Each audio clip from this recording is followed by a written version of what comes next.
اعوذ باللہ من الشیطان الرجیم بسم اللہ الرحمن الرحیم حتی اذا جاء احدهم الموت قال رب ارجعون لعلی اعمل صالحا فیما ترکت کلا انها کلمة هو قائلها ومن ورائهم برزخ الى یوم یبعثون فَإِذَا نُفِخَ فِي الصُّورِ فَلَا أَنْسَابَ بَيْنَهُمْ يَوْمَئِذٍ وَلَا يَتَسَاءَلُونَ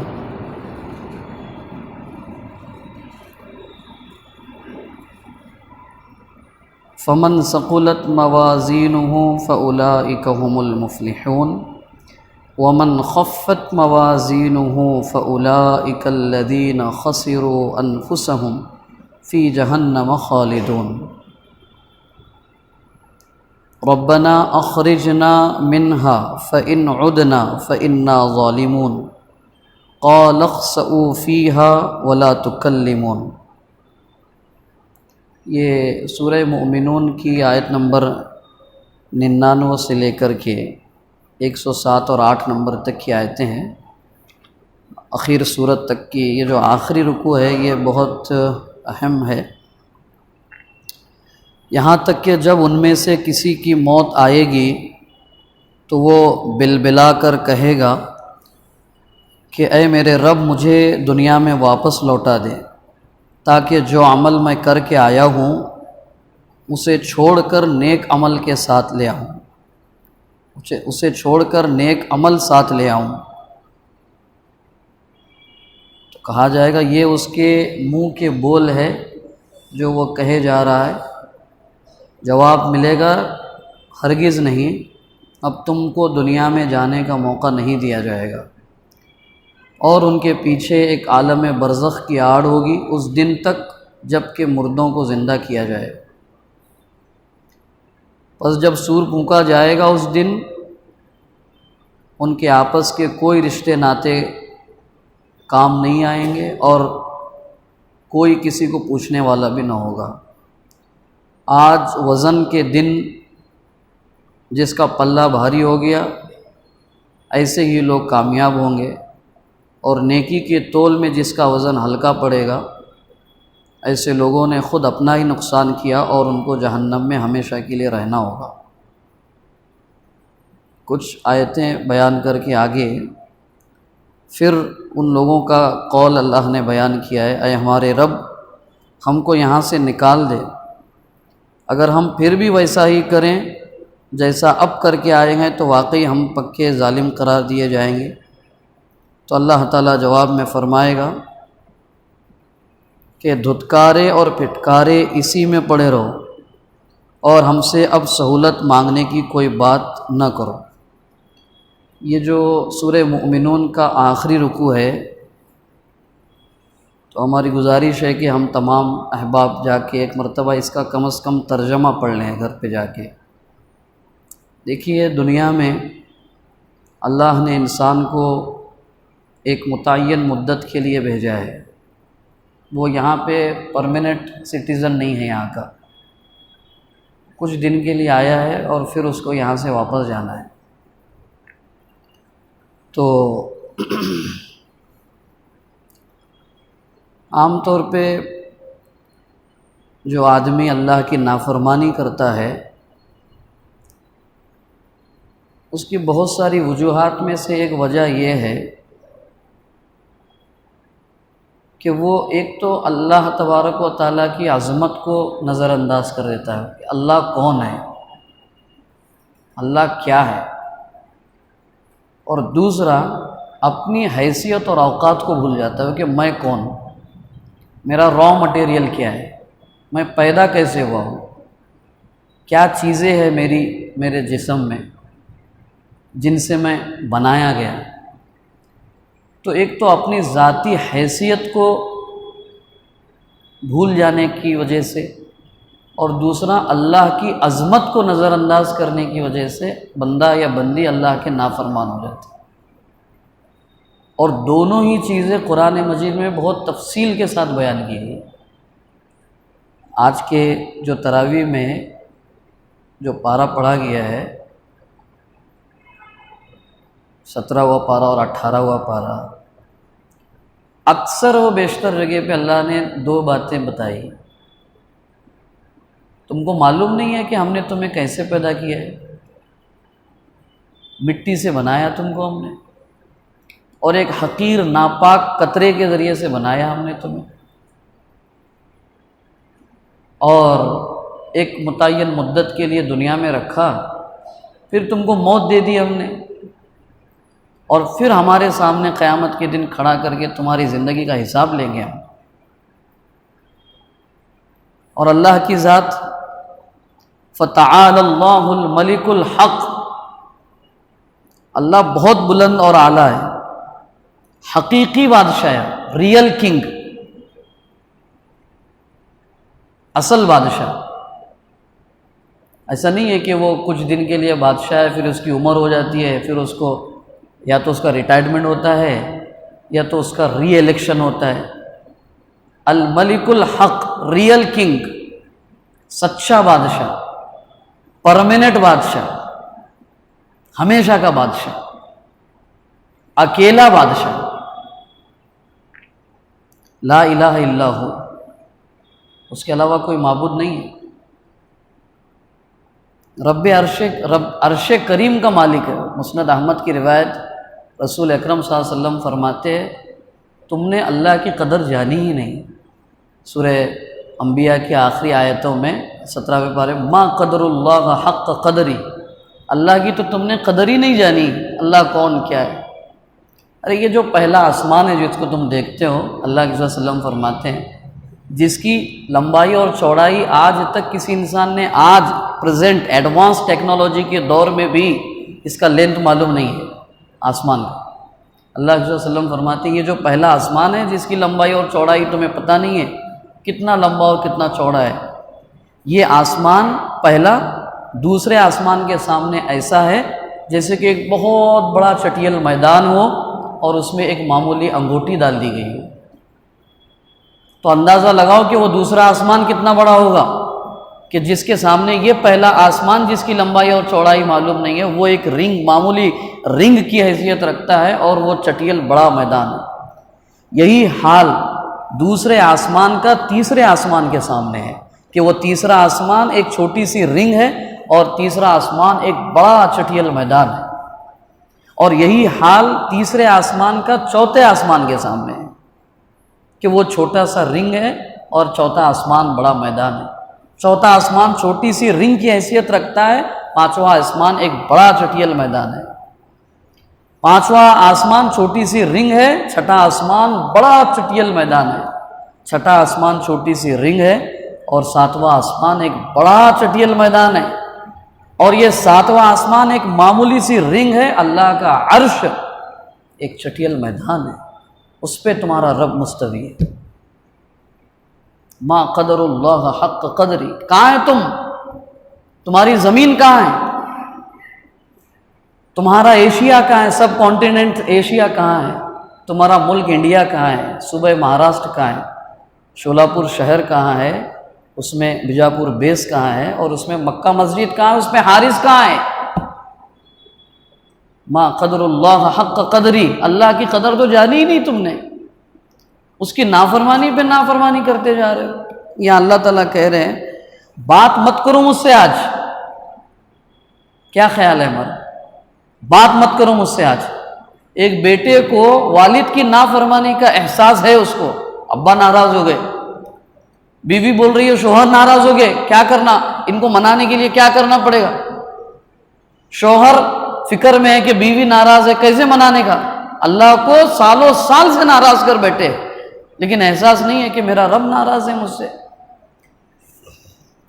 جس نے مجھے ماں کی کوکھ میں مجھے پالا ہے، اس رب نے مجھے کسی طرح کی کوئی اسباب کے طور پہ کوئی ایسا سامان نہیں تھا کہ میں زندہ رہنے کے لیے کچھ کرتا۔ وہ رحیم اور کریم شفیق مہربان رب نے مجھے ماں کی کوکھ میں چھوٹے سے کوکھ میں پالا، مجھے وہ ناراض ہے مجھ سے۔ 20 سال ہو گئے میں اس کی نافرمانی کر رہا ہوں، 40 سال ہو گئے میں اس کی نافرمانی کر رہا ہوں، میری زبان اس کی نافرمانی میں ملوث، میری آنکھ اس کی نافرمانی میں ملوث، میرے کان اس کی نافرمانی میں ملوث، میری رات اس کی نافرمانی میں گزرتی ہے، میرا دن اس کی نافرمانی میں گزرتا ہے۔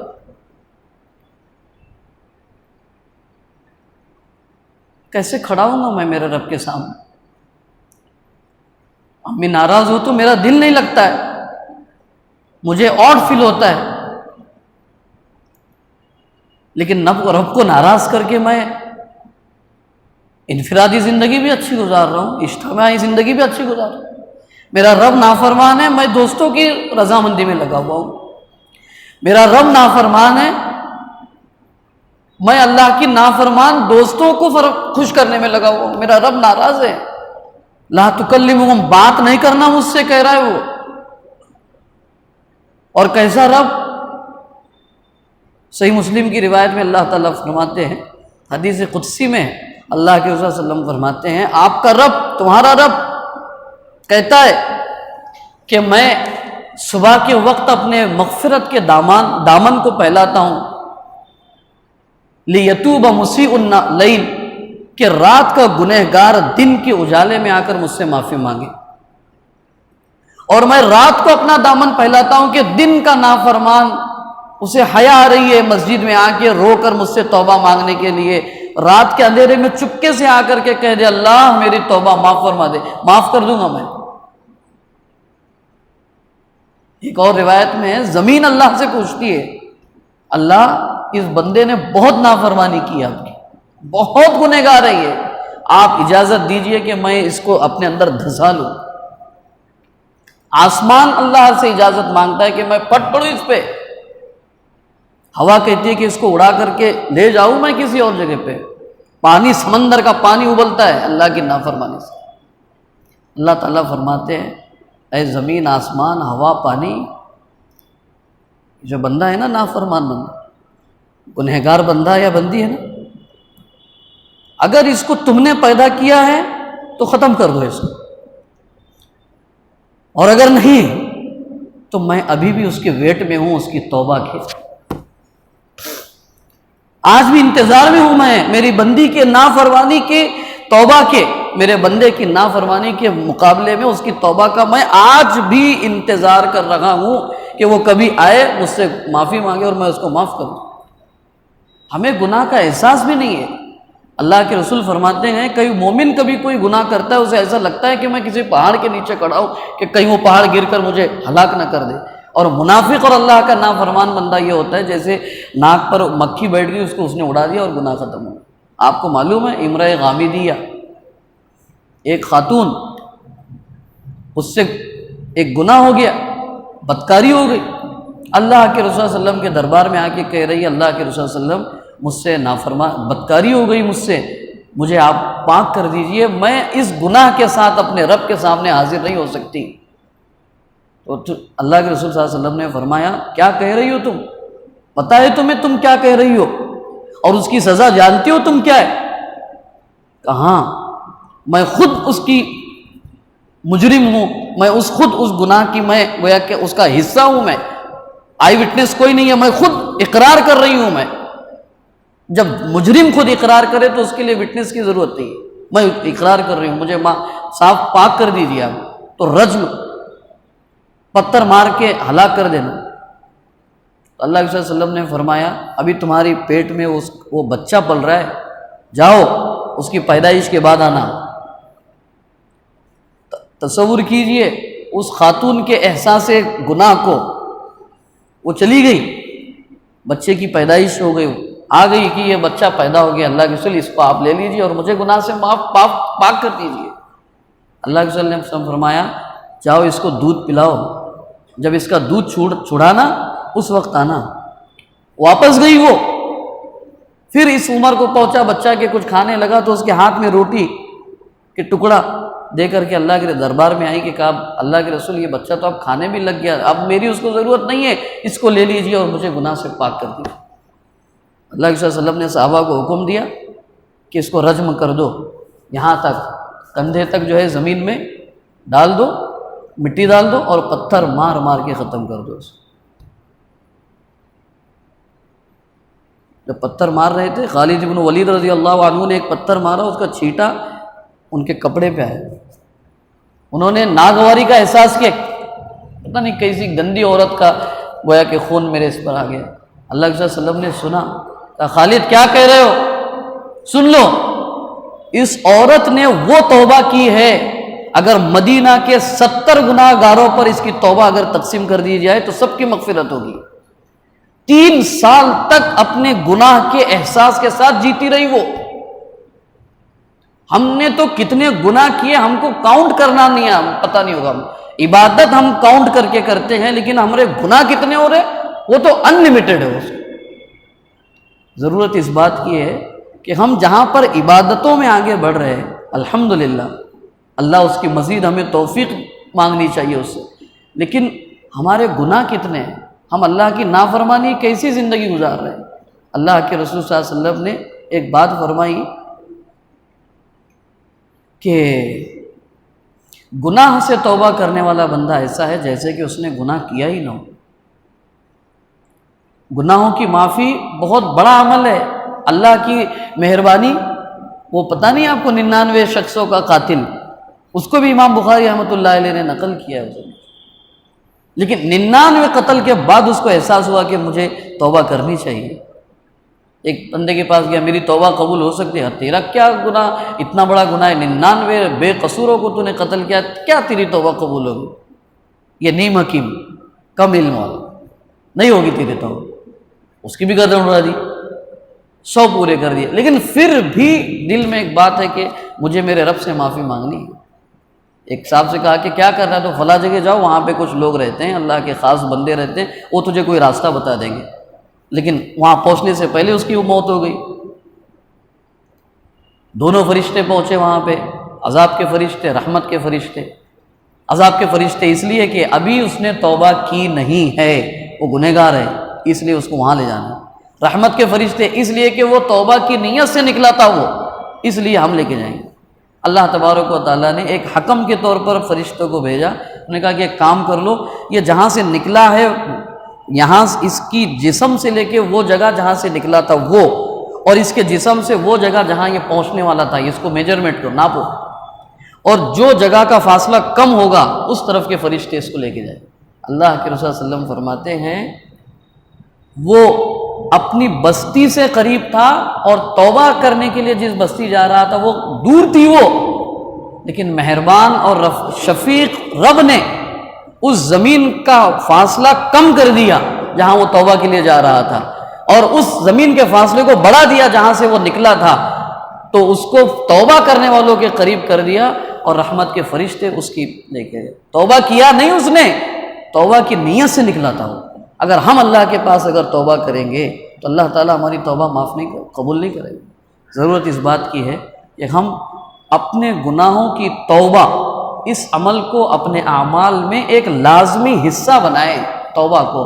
اللہ کے رسول نے فرمایا لوگوں اللہ سے توبہ کیا کرو، کیونکہ میں محمد الرسول اللہ 70 سے زیادہ مرتبہ ڈیلی اللہ سے اپنے گناہوں کی معافی مانگتا ہوں۔ اللہ پاک آپ کو مجھے اپنے گناہوں کی مسلسل معافی مانگتے رہنے کی توفیق عطا فرمائے۔ سبحانک اللہم و بحمدک، اشہد ان لا الہ الا انت، استغفرک و اتوب الیک۔